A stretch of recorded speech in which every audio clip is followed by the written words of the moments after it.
Há certas pessoas que ainda não acreditam que eu tenha feito cinema em 1918. Mas aqui está uma prova irrefutável. Esse homem que está aqui, que é avô, foi o menino que trabalhou em Fragmentos da Vida, aparentando naquela época 6 ou 8 anos de idade. Mais tarde, creio que a Fox Filmes fez o mesmo argumento, isso é, mais tarde, 30 anos depois.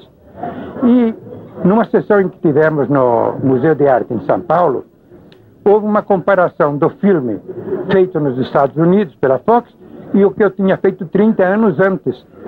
E todos foram unânimes em saber que o meu era mais fiel ao argumento, mesmo sendo muito mais pobre, porque eu não tinha um Charles Laughton, não tinha uma Marilyn Monroe. Mas assim mesmo o filme agradou. Quando Fragmentos da Vida foi exibido no Cinema Odeon em São Paulo, nós tínhamos um crítico de arte, o saudoso poeta Guilherme de Almeida, que era muito contra o cinema nacional. E no dia seguinte, depois de ser exibido e que ele tinha assistido, fez um elogio em 2 páginas do Estado de São Paulo para quem quiser ver. Foi no dia 29 de dezembro. Medina, em que ano você começou a filmar? 1918. E você tem quantos anos hoje? Vou fazer 85. Quais foram os seus filmes? Quer dizer, hoje só restaram 2 filmes, né? Exemplo Regenerador e Fragmentos da Vida. Eu queria que você me falasse um pouco sobre o Exemplo Regenerador. Exemplo Regenerador foi o primeiro filme que eu fiz como experiência, porque naquela época não havia escolas, nem métodos, coisa nenhuma, era tudo feito por intuição. Então tivemos que fazer um curta-metragem antes de entrar na verdadeira indústria cinematográfica. Se não desse certo, pararíamos. Mas, felizmente, deu certo, como pode provar o filme que está aí. Foi esse o meu primeiro filme, experiência. Esse foi o primeiro filme da toda a sua filmografia? E o Fragmentos da Vida? Fragmentos da Vida foi feito em 1928. O que é o filme? O filme é um conto de O. Henry, e que eu adaptei dentro de um, vamos dizer assim, documentário de São Paulo. E o filme fez algum sucesso porque o conto de O. Henry em si já era um roteiro, não deu trabalho muito para fazer. E eu arranjei 2 atores que se saíram muito bem, que é o Soap e o companheiro dele. 30 anos mais tarde, eu vi o mesmo filme feito pela Fox, americano, né? E eu achei que eu não tinha saído muito da trilha. Achei que o filme estava bom, porque apesar de não ter artistas da altura de Charles Laughton e Marilyn Monroe, eu arranjei 2 personagens que se saíram muito bem. Medina, por que só restaram esses 2 filmes de toda a sua filmografia? Porque foram os únicos filmes que restaram de um incêndio no nosso laboratório e queimou todo o acervo. Esses filmes, naturalmente, estavam fora, em exibição, como houve outros que não devolveram até hoje. E esses 2 foram comprados pela Cinemateca de São Paulo. E hoje? Um no estado de Minas, outro no sul, creio. E hoje eles foram recuperados? Né? Foram recuperados mais ou menos e estão perfeitos. Porque eu vi um Fragmento da Vida feito uma redução, né, para 16 milímetros da Cinemateca, achei perfeito. Você teve um trabalho muito grande também como uma pessoa que faz cinema, jornal de cinema, certo? Que ano foi isso? Bom, cinema nós começamos a fazer jornais em 1920 e fizemos jornais até 1930. Sim. E que tipo de jornal era isso? Era um jornal, um noticiário, só que nós sempre aproveitávamos para fazer alguma coisa diferente. E nós tínhamos um patrocinador, que era uma casa de modas, e fazíamos uma espécie de exibição de modas com 2 moças que nós arranjamos especialmente para isso.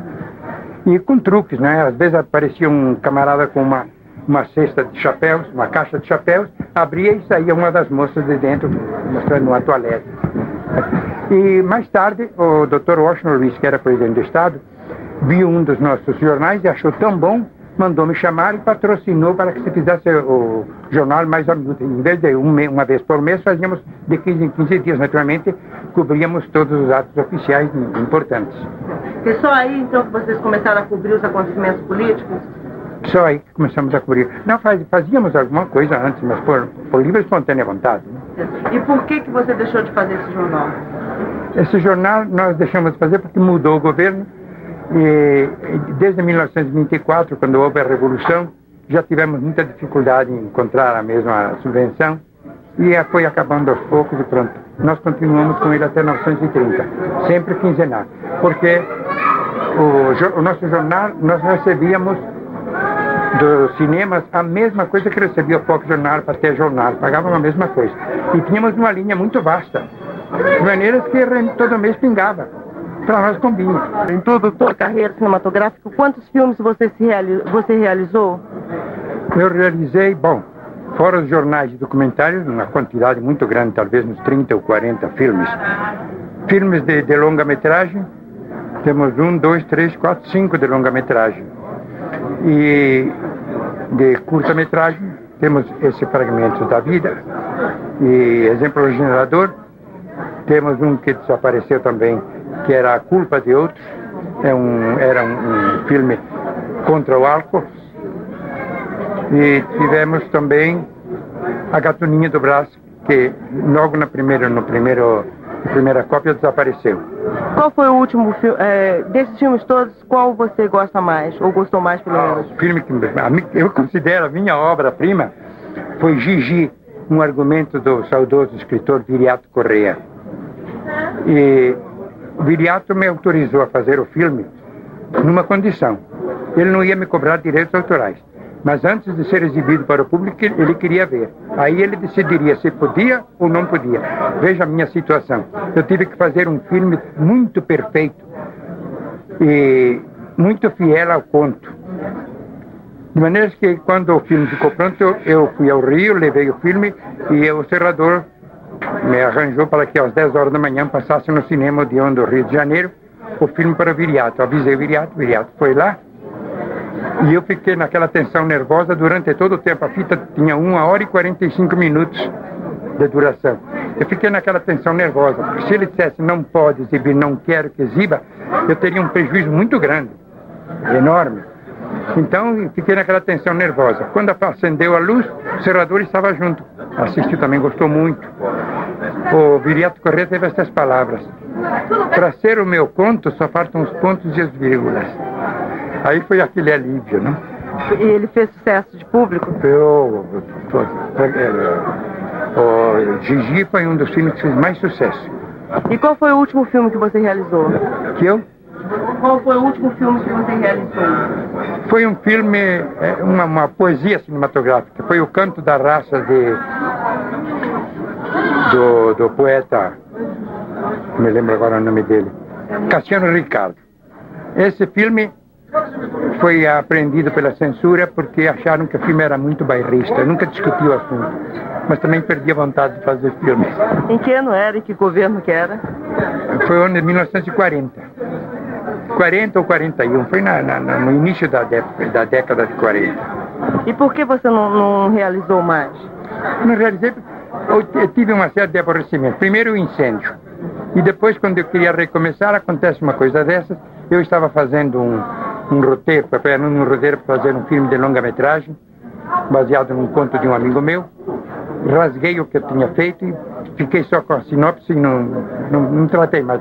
Fui para o rádio, eu fiquei no rádio, praticamente rádio só, fiquei quase 20 anos. E me dei bem no rádio, fiquei no rádio todo esse tempo. Tem certeza que você não tem mais saudade de fazer cinema, não? Ah, muita. Não tem dúvida que tenho muita saudade. Mas hoje já eu não estou com idade mais de lutar. Apesar que eu me encontro bem disposto, e se fosse preciso eu dirigir um filme novo, eu faria. E ser roteirista e ser produtor, tudo está muito bem. Medina, para você, o que é que tem que se fazer para se fazer um bom filme?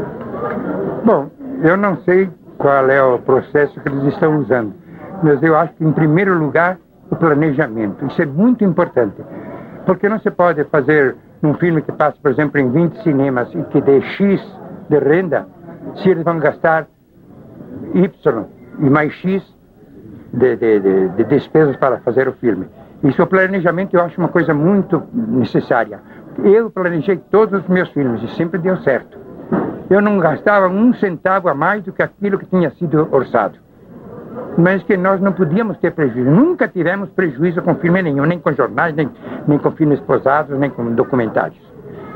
E eu acho que hoje eles estão usando um processo que falta planejamento. Eu vi um filme há pouco tempo, não me lembro o nome do autor, até ele conversou comigo, eu perguntei, mas como é que foi? Porque eu achei que o filme não tinha sequência, não tinha nada. Mas como foi que vocês fizeram o roteiro? Assim, não tem roteiro. Nós chegávamos, fazíamos um pedaço, fazíamos outro, depois juntamos todos. Quer dizer, assim não é possível.